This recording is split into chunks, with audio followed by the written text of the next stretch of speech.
Dwi'n sefyll reit o flaen drws y North and South Wales Bank, sef yr adeilad y godwyd fel banc ar gyfer y Cymru ar ddechrau'r bedwaredd ganrif ar 15.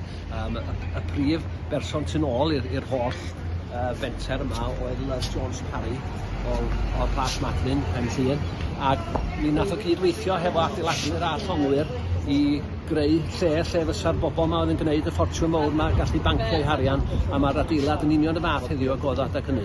Ni fomiwyd rhan helaeth o'r ardal yma, sef ardal Castle Street, yn ystod y Blitz, ond mae'r adeiladau sydd fwyaf cysylltiedig efo Cymreictod yn dal i sefyll yn digwydd bod. So chi'n edrych reit i fyny y ffordd ar y chwith yn fama, mae'n troiad i lawr i Brunswick Street. Yn fano, yn rhif 17, mi roedd gwasg llyfrbryd Isaac Fawkes, ac yn fano cyhoeddwyd newyddiaduron fatha y Cymro yn wreiddiol, hefyd nofela Daniel Owen am y tro cyntaf, hefyd casgliad cyflawn cyntaf o waith Twmor Nant, a hefyd y casgliad cyflawn cyntaf o waith Iolo Morgannwg, a sawl un arall.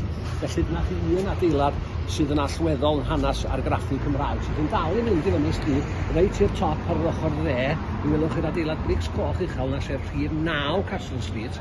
Gwasg Nefets oedd yr adeilad yna, ac yn fanna mi roedd Gwilym Hiraethog yn gweithio fel golygydd y papur wythnosol cyntaf yn hanes yr iaith Gymraeg, sef y Faner, a mi ddaru hwnnw uno i greu y Faner ac Amserau Cymru, a hwnnw oedd yr wythnosolyn cyntaf llwyddiannus yn hanes y Gymraeg yn 1843. Yn fano hefyd, mae'n debyg o bosib ddaru Gwilym Hiraethog sgwennu un o'i emynau enwoca, o bosib un o'r emynau gorau yn yr iaith Gymraeg, sef Dyma Gari Wyn oedd. Ac fanno oedd yn sgwennu y golofn enwog dros ryddid a hawliau ffermwyr, sef llythyrau'r hen ffarmwr. Ac wedyn, wrth gwrs, y prif adeilad ar y stryd ydy neuadd y sir, neu neuadd y dref yn hytrach. Yn fama, cafwyd yr helyntion oedd yn ymwneud efo Tryweryn ar ddiwedd y 50au ac ar ddechrau'r 60au.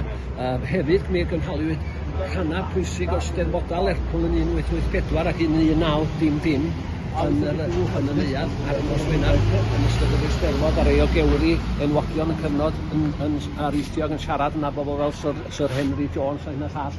A wedyn, os chi'n troi i'r chwith, mae yna stryd o'r enw Water Street.